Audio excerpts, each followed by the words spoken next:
তাআলা পৃথিবীর আদম আলাইহিসসালাম থেকে আল্লাহ রাসূল সাল্লাল্লাহু আলাইহিসসালাম পর্যন্ত এভাবে নিজে সরাসরি মনোনীত করে যে মানুষ দিয়ে তিনি দিন প্রতিষ্ঠা করতে চান তাদের কাছে ওহী নাজিল করতেন।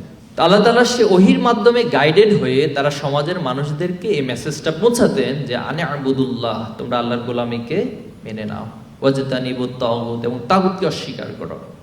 এই মেসেজ প্রত্যেক নবী আলাইহিসসালামের জন্য কমন ছিল আল্লাহর পক্ষ থেকে। তিনি তার উম্মাকে অথবা ওনাকে যে জনপদে পাঠানো হতো সেই জনপদের মানুষের কাছে তিনি গিয়ে এই মেসেজটুকু দিতেন।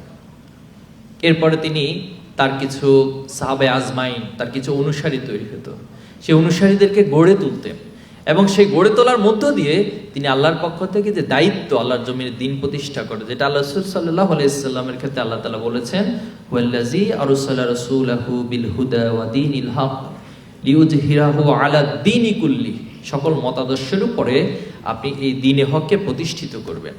এখন এই দ্বীনে হককে প্রতিষ্ঠিত করতে গিয়ে আল্লাহ রাসূল সাল্লাল্লাহু আলাইহি সাল্লাম আবু বকর তৈরি করেছেন, আল্লাহ রাসূল সাল্লাল্লাহু আলাইহি সাল্লাম ওমর তৈরি করেছেন, আল্লাহ রাসূল সাল্লাল্লাহু আলাইহি সাল্লাম আবু যর গিফারিকে তৈরি করেছেন, আল্লাহ রাসূল সাল্লাল্লাহু আলাইহি সাল্লাম বেলালের মতো ব্যক্তিত্বকে তৈরি করেছেন, আল্লাহ রাসূল সাল্লাল্লাহু আলাইহি সাল্লাম মুসআব রাদিয়াল্লাহু তাআলার মতো সাহাবায়ে আজমাইনকে তৈরি করেছেন, আল্লাহ রাসূল সাল্লাল্লাহু আলাইহি সাল্লাম খালিদ বিন ওয়ালিদের মতো ব্যক্তিত্বকে তৈরি করেছেন, সেনা প্রধানকে তৈরি করেছেন, আল্লাহ রাসূল সাল্লাল্লাহু আলাইহি সাল্লাম আলীর মতো প্রাজ্ঞ ব্যক্তিত্ব তৈরি করেছেন, ওসমানের মতো উদার বিশাল সম্পদশালী, আব্দুল্লাহ ইবনে রাওয়ার মতো ব্যক্তিত্ব তৈরি করেছেন, জাফর বিন আবু তালেবের মতো ব্যক্তিত্ব তৈরি করেছেন। এই যে আল্লাহ রাসূল সাল্লাল্লাহু আলাইহি সাল্লামের তৈরির মেকানিজম আল্লাহ রাসূল সাল্লাল্লাহু আলাইহি সাল্লাম সাহাবায়ে আজমাইনকে তৈরি করেছেন, এর মধ্য দিয়ে মূলত যে উদ্দেশ্য সকল মতাদর্শের উপর দিন প্রতিষ্ঠা করা, এই মানুষগুলোর সম্মিলিত প্রচেষ্টার মধ্য দিয়ে মূলত সেটা সফল হয়েছিল। তাহলে আজকে আমরা যদি প্রশ্ন করি যে ছাত্র শিবির কেন প্রতিষ্ঠিত হয়েছিল, আমরা উত্তর পেয়ে গেছি কেন প্রতিষ্ঠিত হয়েছিল। এখন এই প্রতিষ্ঠার যে উদ্দেশ্য সেটা বাস্তবায়নের জন্য আমাদের কিছু বিশেষ মানুষ প্রয়োজন। এখন প্রশ্ন হলো সেই বিশেষ মানুষটা কে হবে? আমার প্রতিবেশীর কে হবে, আমার ক্লাসমেটদের মধ্য থেকে কে হবে, আমার সংগঠনের মধ্যে থেকে কে হবে? কেউ একজন হবে।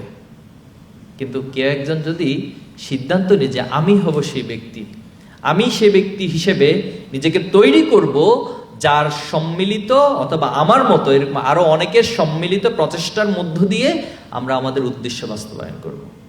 তাহলে ইসলামী ছাত্র শিবির মূলত তৈরি হয়েছে কিছু বিশেষ মানুষ এবং কিছু ক্রিম পার্সন, যারা এই সমাজে এমন ফ্যাক্টর হয়ে গড়ে উঠবে যাদের হাত ধরে এই সমাজ পরিচালিত হতে বাধ্য হবে, যাদের নেতৃত্বকে গ্রহণ করতে এই সমাজ বাধ্য হবে এবং তাদের নেতৃত্বকে এই সমাজ ওয়েলকাম করবে এবং তারা সমাজে এমন দক্ষ হবে তাদেরকে ছাড়া এই সমাজ পরিচালনা করা সম্ভবই না।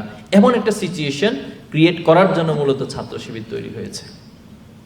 এখন প্রশ্ন হলো আমরা কতটুকু সফল হয়েছি বা কতটুকু ব্যর্থ হয়েছি, এটা নিয়ে অনেক ক্যালকুলেশন হইতে পারে, এটা নিয়ে অনেক ডিবেট হইতে পারে, এটা নিয়ে অনেক পর্যালোচনা হতে পারে।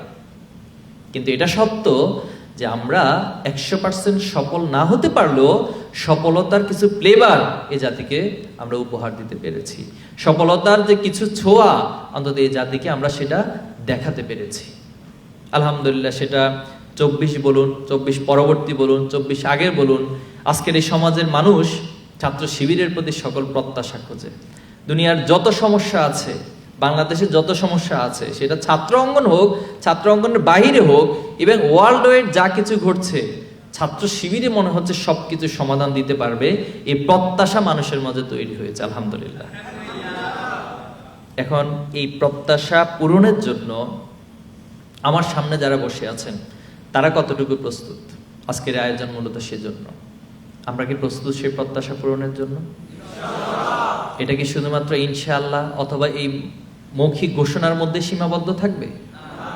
তাহলে সেটাকে মনে প্রাণে লালন করে, মনে প্রাণে ধারণ করে আপনাকে তৈরি হইতে হবে।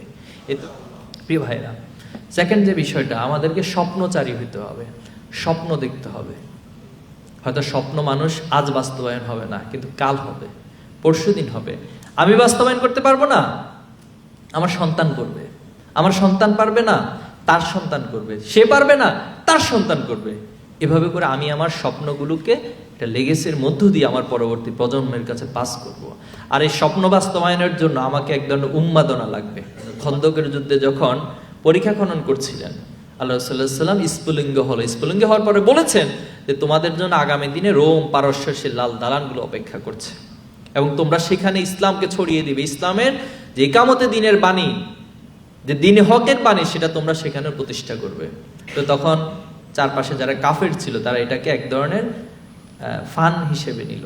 তারা রাসূলুল্লাহ সাল্লামকে নিয়ে ট্রল করতে লাগলো যে মুহাম্মদ খেতে পারে না, তার সমাজের সবচেয়ে দাস শ্রেণীর মানুষগুলো নিয়ে এসে চলাফেরা করে, আর সে পারস্য রোম জয় করবে। এটা একটা হাস্যকর বিষয় হিসেবে উপস্থাপন করলো। কিন্তু যারা ইমানদার ছিল তারা আল্লাহ রাসূলুল্লাহ সাল্লামের স্বপ্নকে, আল্লাহ রাসূলের মুখ থেকে এই কথাটাকে লুফে নিয়েছিল এবং লুফে নিয়ে তারাও স্বপ্ন দেখলো, তারা নিজেদেরকে তৈরি করলো। এবং আমরা দেখেছি আল্লাহ রাসূলুল্লাহ সাল্লামের সেই স্বপ্ন আবু বকর, ওমর রাদিয়াল্লাহু তাআলার সময় এসে সেটা বাস্তবায়িত হয়ে গেছে। তাহলে প্রিয় ভাইরা, আমাদেরকেও সে স্বপ্ন দেখতে হবে। সুলতান দ্বিতীয় ফাতেহ মুহাম্মদ, আল্লাহ রাসূলুল্লাহ সাল্লামের ভবিষ্যৎবাণী ছিল যে কোনো একদিন কনস্টান্টিনোপল জয় হবে।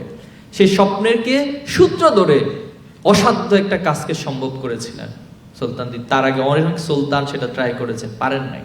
কিন্তু তিনি আল্লাহ রাসূলুল্লাহ সাল্লামের সেই স্বপ্ন দেখে সেটাকে তিনি অনেক বেশি লালন করেছেন এবং সর্বোচ্চ প্রচেষ্টা চালিয়েছেন। ফাইনালি আল্লাহ সাহায্যের মধ্যে দিয়ে সেটা বিজয় লাভ করেছে। এজন্য প্রিয় ভাইরা, আমাদেরকে স্বপ্ন দেখতে হবে, অনেক বড় করে স্বপ্ন দেখতে হবে।